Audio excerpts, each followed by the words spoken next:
Hello and welcome to another very special episode of the Sales Ops Demystified podcast. Today we're joined by a legend in the game, someone with sales ops experience at companies like Adobe, Snap Finance, and Qualtrics. Actually, his job title at Qualtrics was Special Operations, so I'm super excited to jump into that. Austin, welcome to the show. Thanks for having me. And so what we're going to be doing today is slightly different. We're going to be obviously learning about Austin's back history, and then we'll be jumping around to some slightly different questions. There'll be a different experience from the normal ones, but I think there's massive value in Austin's mind. But first, obviously, we need to understand how you first got into sales operations. Sure. Well, I got into sales operations nearly by accident, although it was fortuitous. I was working at Qualtrics in marketing, heading up product marketing and demand generation in 2012. And Qualtrics hired a new head of sales, worldwide sales, named John D'Agostino, who insisted in having a strong sales operations function, at which time Qualtrics didn't have sales operations. And Jared Smith, one of the founders of Qualtrics, recommended that I move from marketing into sales to build that function. And so I got the chance to work with John D'Agostino and learn about sales operations and build that function in the Qualtrics environment, which was a once-in-a-career experience. Why do you think they chose you for that role? There's probably a couple of things that may have contributed to it. I had worked in B2B sales and marketing for over 10 years prior to that time, so I had touched pieces of the revenue operations function. I have a background in strategy and finance, worked at McKinsey, and then tend to be a bit of a process and data guy. And they probably saw that I was not superly well cut out for marketing, and that those skill sets might be better used in sales operations. So that's my guess. Makes total sense. Looking back over these 7 years, what if you could just pick out like one lesson that you'd want to share with somebody who's just entering sales ops? What would you say? Gosh, it's hard to pick one. I would probably say that as the head of sales operations or revenue operations, as the function's evolving, your relationship with and partnership with the chief revenue officer is paramount to your success and to that executive success as well. In my experience at Qualtrics, working with John D'Agostino, he and I were very different in terms of background and personalities, but we were able to forge a true partnership that we complemented each other and we worked effectively together. And that is what I would credit much of my personal success to in the function. I learned from him. He was a great mentor for me. And so I think that kind of relationship is paramount. I think sometimes there can be adversarial relationships or a very unequal relationship between those two functions. And I felt that having that peer-to-peer and partnership was fantastic and something I'm very thankful for. Sure. So is the focus on developing a productive relationship with the leadership?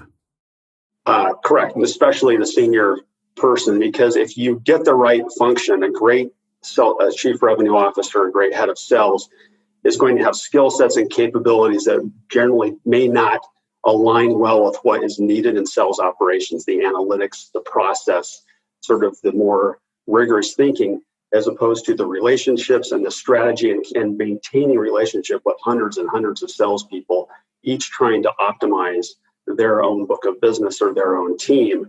And so there are relatively few people in the overall revenue organization that can see broadly and try to help everyone and try to maximize the benefit of the whole. And you need a great partner to do that. And I had that in John D'Agostino. And I think that's critical going forward. And I had that to a degree at Snap Finance with their new chief sales officer as well. So having that great partnership where you collaborate, I think has been key. Sure. Looking at the tech stack, I know right now you're consulting with other organizations, right? So I'm assuming you've seen a vast variety of different tools. When you're building that out, when should that investment be made, or how should you sequence bringing these tools together? Figuring out what to buy and when to buy it, I think, is a real challenge for sales leaders because there are so many platforms out in the market. They're changing rapidly.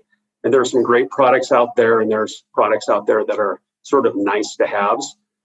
And then the other thing that can happen is what you start investing in initially may not be able to scale with you. It may not have the capabilities. So it feels like it's an evolving challenge. I think the key thing, of course, the base of everything is getting the right CRM. I think that is an easier decision than some of the other technologies, although it can be the most expensive. So getting the right CRM in place. And then I think right along with that is spending the money to get good data and clean up the data that you have. This can be data around particularly your accounts, and so that you can run good territories and coverage models, and then making sure that you put in the control so that data stays clean as your company grows. And that's where I've seen fast growing companies get into a lot of trouble and make some really big mistakes, is because they haven't got their data in a good place where they can use it to drive decisions. The next thing I think that's becoming increasingly important, especially once you get over 100 reps or so, is to have a very good and effective enablement automation solution. That's the major players like a Seismic or a HighSpot or a Showpad, and then combined with a learning management system. Because as you scale, trying to get the right content, whether it's client-facing or internal training-facing, to the right reps at the right time in a digestible format, is a real lever for productivity, but oftentimes it becomes an afterthought, and then it's very difficult to clean up and develop the habits to help reps learn little bit by little bit as you hire and scale a team. Makes total sense. Like making sure the data's good, the data in the CRM is good, but also the data that the reps need to learn from is good and organized. Yeah, I mean, you think about key metrics of what's going to make your sales team successful. It's hitting their numbers, how many people hit their numbers, their productivity. And so whatever you can do at scale to drive and increase rep productivity is going to help the sales team. It will help your sales leadership team. It will help you keep your sanity as a revenue operations leader, and it will help the company. So that always, for me, needs to be the sort of the guiding metrics and principles. How productive can I make my sales team? And those things are ways to make that happen. Yeah. Going back to the data quality point, obviously it's like putting good data into CRM from whatever data provider, but what are the things that companies can do to improve that data ongoing? So I think this is a tough one, and I don't think there's a silver bullet. I think that there are a relatively small number of people in a company that truly care about accurate data and will do what it takes to make that happen. And unfortunately, most of the salespeople that you will work with you do not share that passion. And so I think you have to invest in systems and people and teams to help force that data to be accurate and limit the ability of the salespeople to either input inaccurate data or have a robust auditing and correction process to fix what they put in. Now, of course, notes and things that happen with deals, that can be a little more rep directed. But the less data they have to put in, and then what's put in is accurate, either it's audited or put in by analysts or interns or whatever you need to do. You just need to think about this as a systems problem and think about, how do I make sure the inputs that I rely on to make decisions in the company are as clean as possible, and then work in it.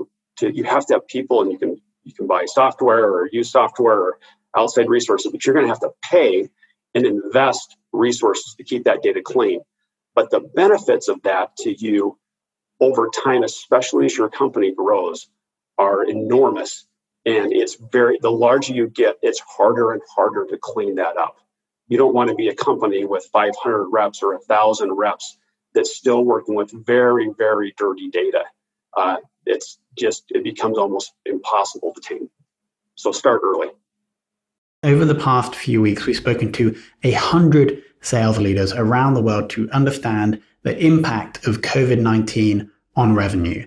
And we've combined these insights into one single report that covers the immediate impact, the commercial outlook, the tech stack that you need, and actionable advice for sales leaders.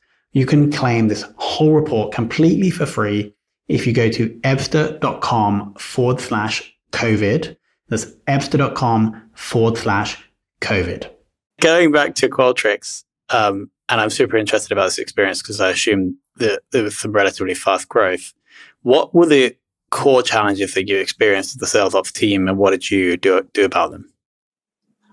Well, we had a number of really interesting challenges. We sometimes call them success challenges because the core business was very strong. We had an amazing inside sales team at Qualtrics based in the Provo office, and then it was expanded across the globe. One of the challenges we had is trying to find the right balance between providing career opportunities for our inside sales team and then helping Qualtrics sell up market into enterprise and thinking about how to sell into larger companies and generate bigger deals. So that was a challenge around hiring, around the types of profiles that we needed to hire for enterprise.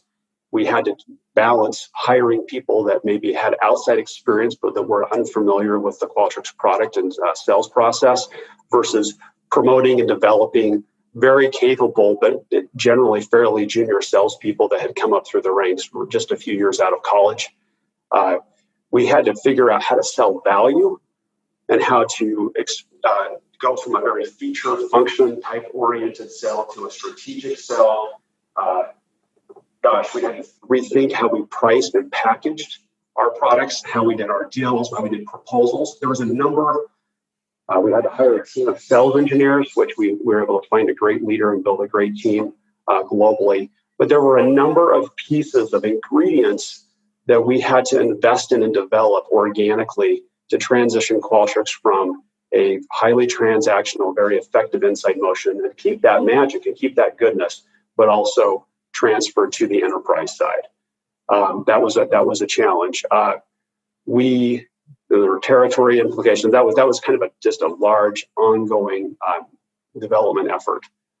Trying to figure out how to set up Qualtrics' pricing and packaging and discount controls and eventual CPQ systems was another multi-year effort.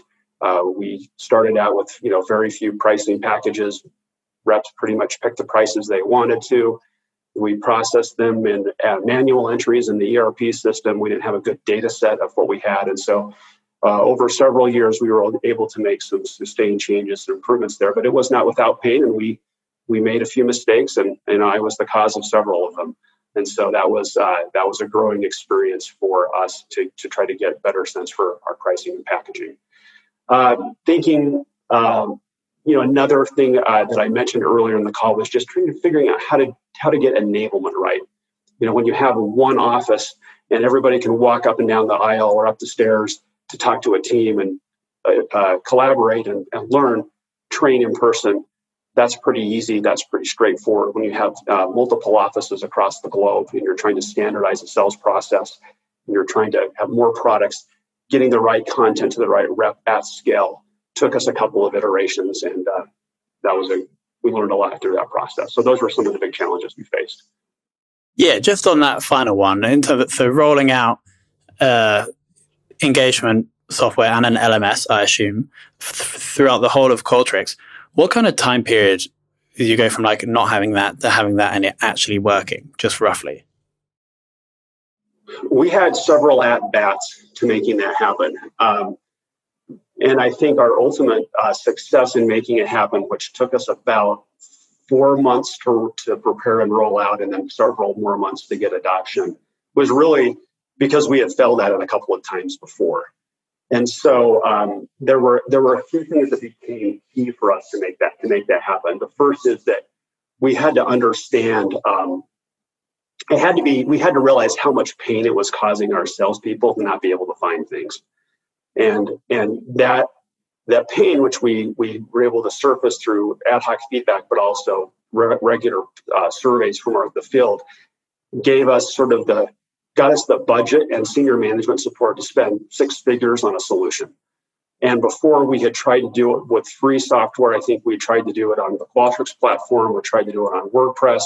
We tried to do it on a shoestring budget. With not adequate support. And we had underestimated, Tom, the amount of difficulty that would take. And so we finally addressed it at a more senior level, we got a cross-functional team from our client success function, from our marketing function, our sales enablement, and our sales team to really understand what are the core reasons we have 7 different places where reps can go find content. Why is it that Google Drive is not going to be a solution for us? Why is it? And like we addressed sort of, the goal was pretty clear. We want reps to be able to find what they need quickly and get it to clients. That's easy to agree on. But what was really challenging was to try to problem solve and understand why was that not happening and what were the requirements that were needed to make it happen. And so I would say it took us probably 3 years from our first try of knowing that was a problem to getting a solution rolled out. And then still, since I left, they've made better improvements. They ended up replacing the platform because we ended up needing better search capabilities. So it requires multiple coats of paint. But my lesson learned is to really understand the root cause around getting everyone to agree that we're going to post it in the same place, having control over the governance, making the user interface easy for reps, keeping the content in bite-sized pieces, etc. And I'm happy to offline with any listener if they want to know more details. Thank you so much for that. Now, you mentioned at the start that one of the core learnings you've had over the 7 years has been solidify a good relationship with leadership. And so the question now is both, how do you recommend a sales ops person doing that? But then also the same question, but for the reps. So how can a salesperson develop that amazing relationship with the rep? So let me make sure you have the question. How does a sales ops organization or leader get great relationship with leadership? And then how do the reps also get that relationship with leadership? No, so sales ops to leadership and sales ops to reps. Okay, let me go with the first one, and then you'll have to refresh my memory. So I over the time at Qualtrics, I think there were a few things that my team and I tried to do to build that relationship. The first thing is that we made an effort to tell the truth and be upfront and be data driven. And I think depending on the sales leader that you're working with in their sales team, every sales leader is trying to optimize his or her patch, whether it's their team or their region. And they often have very good reasons to understand, to want something. And I think as a sales ops function leader, you are trying to serve them and make them be successful, but also do it in a way that doesn't jeopardize or adversely impact the overall sales organization. And so I think in those conversations you have with a sales manager or with a regional leader or a country leader, you need to have, you need to explain understandingly and listen. That's off. It goes without saying, listen, but also help them understand. You understand each other to see the big picture and the pros and cons and the trade-offs. They're inherent in nearly every decision that you make. We, I think, found success in being candid, being respectful, listening. I made a personal effort to visit the different offices, especially overseas, and make regular visits there, which every single time I went there, Tom, I would come back with more empathy and more understanding for what the local offices were dealing with and why what I may have thought of as a good global solution was probably not ideal and how I needed to iterate. Those were some things that we did. We messed up sometimes. I have a personal preference for lots of structure and order and process. And at times I swung the pendulum too far and I had to come back. But I think over time we built a function that would scale. We had 800 reps and 40 sales ops professionals kind of at the time of the IPO. So there were a lot of people and a lot of back and forth, but those are some things that I think contributed to great trust with the sales leaders. Now you can repeat the second half and I'll listen even more carefully. Yeah. So how can a sales ops professional form a good relationship with a rep? So I have some great examples of learnings from some of the people on my own team. So I had a couple of people that worked on my team that worked with designing territories, Rob Wood and Cody Guyman. And one of the things that territories are always tricky because you want to get territories that are equal and fair, but it's a zero-sum game in many cases. You take away from one to give to another. And one of the things that Cody and Rob, and then Rob Stanger, who managed the team overall, did a great job of, was to make the sales manager more involved in the process. Earlier on, we kind of just did it in sort of at the high level. Yeah, it makes sense on an Excel spreadsheet or whatnot. And we learned over time that getting input from the rep and from the manager especially, who could then balance the trade-offs among his or her teams, was very important. And that helped us get trust. The other thing that we did with, success many times, not as many as probably some of the reps wanted, was to be responsive on reports and dashboards for teams, and then to investigate discrepancies. If someone says, I can't access this report, I don't understand it, truly work with them to help them understand why it's designed the way it is. And we found that there were relatively few times that making time to sit down one-on-one with a salesperson was a great way to develop trust, but also build awareness in the sales team that the sales ops team can be on your side. And over time, we got better at being seen more as a collaborator. I think earlier on, there was a little bit of reticence and opposition just because we needed to put in a lot of structure and process where there had really been not very much beforehand. That makes total sense. The final question often is, if you could take one sales ops person for lunch, whether you know them or not, who would you choose? There is a really capable leader of sales ops that I met several years ago named Hillary Headley, who is the head of sales ops at Zoom. She may have been interviewed already, but I would really like to and probably should reach out to her. I can't imagine what she and her team have gone through, not only from their time of their growth and IPO, but then through COVID, just to see the exponential change and structure of what they will have gone through. I think that would be a very interesting lunch discussion, and I should reach out. And Hillary, if you hear me, maybe you'll beat me to it, but that would be really fun. Yeah, I mean, that would be an incredible story to tell. Before we finish, Austin, I'd actually like for you to share a little bit more about the work you're doing now. So Unicorn RevOps. What are you doing? Why should people reach out to you? Sure. Well, after having a great experience at Qualtrics and a very intense year and a half at Snap Finance, helping build the sales ops function and turn the sales org around in many ways, I thought it would be great to work with fast-growing startup companies to help them develop the foundation of revenue ops. And so I consult with companies generally in this tech space. My targets are basically two types of companies. One is a company with like 25 to 30 reps that has product market fit and wants to put in place the right foundation so when they grow to 100 or 250 reps, they don't have to make painful changes that are really expensive and hurt morale. So sort of the ounce of prevention approach. And then the second group of companies would be those that are maybe at 100, 200 reps that are really growing, and they're in that stage where they're like, my gosh, this is happening so fast. I need help. I would love to fix the problems I have and avoid future ones. And I have some great experience that they can draw on, and love to coach or roll up my sleeves and help on a project to help those companies learn from some of the experience I've had. And so I'm doing that, and it's been great so far. Very, very fun. For sure. So if anybody is listening and is in either of those two phases, then around this podcast or somewhere, you'll see a link to Austin where you can reach out and have a chat. So Austin, I want to thank you for a very honest view of the past 7 years experience, with a lot of gems or wisdom, I'm sure, for the audience. So thank you so much for coming on. You're welcome. It's been fun. Thanks for the time.